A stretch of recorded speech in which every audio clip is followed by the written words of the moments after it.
How big a blow is this to the Liberals? Well, I think it's quite a blow. I'm wondering, what Christy Clark must be thinking today, because she's got a huge vacancy within the finance ministry. But I do think, though, that it's quite likely that you'll see someone like Mike DeYoung come forward to replace Kevin Falcon. But I think it's going to also be interesting as we see sort of the stories as to why Mr. Falcon has left the ministry, why he's no longer finance minister. I mean, we've seen this before back in the day with Jean Chrétien and Paul Martin. Maybe it was a difference of opinion. Was it a difference of approach on how the province was moving forward fiscally? I'd be interested to know those questions. Well, I think he was very important. He was one of the fiscal Conservatives that was sort of gluing that coalition together.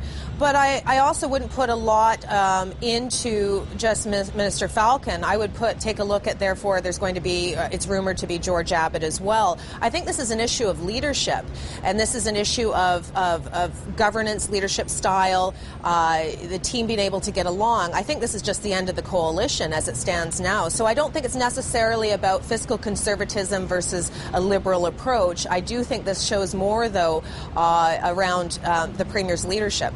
I never thought specifically that this would just be a matter of time with Minister Falcon.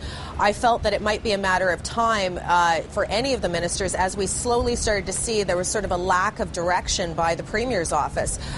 It seemed to be sort of skipping from one announcement to the next and no real focal point. I think they've lost their way a little bit, and I think that that's more or less what we need to be looking at. But no, I'm not surprised that Minister Falcon's left, and I think if he wants to continue to pursue something in politics later on, he needs the moral authority to do so, and stepping down was the right decision. I think that Minister Falcon leaving is obviously incredibly significant, but for someone like Minister Coleman, I think it would be a surprise to any of us if he chose to run again. I'm not so sure that he's willing to make such a public stance like that. I could be wrong. I mean, this is not the business that you necessarily want to speculate on, because you have a chance of at least 50% of being wrong. But I do think this is the beginning of the end of this coalition and probably the beginning of something else. As I've said previously, I think that it's probably going to be a time where we're going to see both John Cummins, Christy Clark have to fall on their sword if they want to protect the right-of-centre coalition, because that's what all fiscal Conservatives and right-of-centre Liberals really want to see happen. They want to see a strong opposition to the NDP. If they had spent the first part of the time after Premier Clark had been elected leader of the party actually focusing in on policy and cultivating policy and getting us talking about some wedge issues and really defining who they were, and then spending the rest of the time trying to communicate out their position on those issues, there would be a lot more to talk about with the upcoming election. But as it stands right now, I think they have a small window to be able to turn it around in the way of how many can they retain. But I think this, again, is the end of the BC Liberal Party, at least for the time being. I think if Minister Falcon chooses to, or former Minister Falcon now, chooses to want to come back to politics, he has a great amount of supporters and a ton of respect in the political community, especially among fiscal Conservatives, because I think we could see in every portfolio what Minister Falcon was trying to achieve, from transportation to health. He was a champion for cleaning up red tape and overspends and really towing the line to the taxpayer. But I think that maybe some of the problem that we're seeing here today is that some of those issues that he carried forward weren't necessarily reflected in the bigger plan in the Premier's office. I wouldn't blame Christy Clark. I think if there's obviously issues that are happening around in the BC Liberal Party, I don't think you can pin it just straight on a Premier. I think you have to look at the advisors, you have to look at the people around the Premier. You also have to look at what the membership was demanding as well. The membership chose Premier Clark as the leader.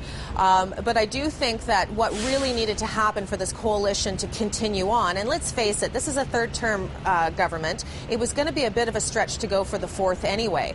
But, stranger things have happened if you look at Premier McGuinty in Ontario, for example.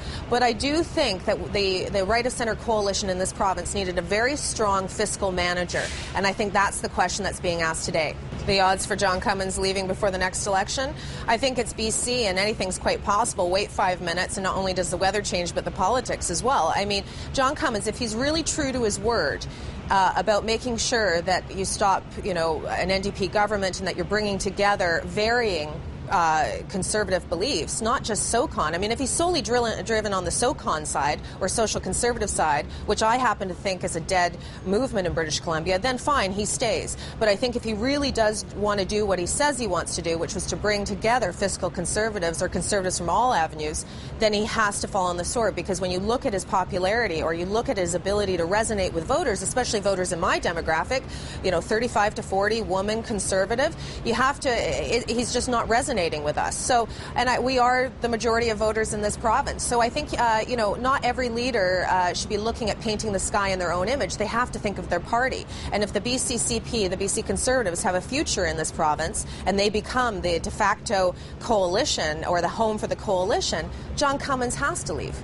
Well, I think, change comes from two ways, pain or insight, and you make that ability to change. I think this is a painful change for the Premier, but I don't think that type of change can really happen now, or if it does happen, it won't have the return on investment that she's looking for.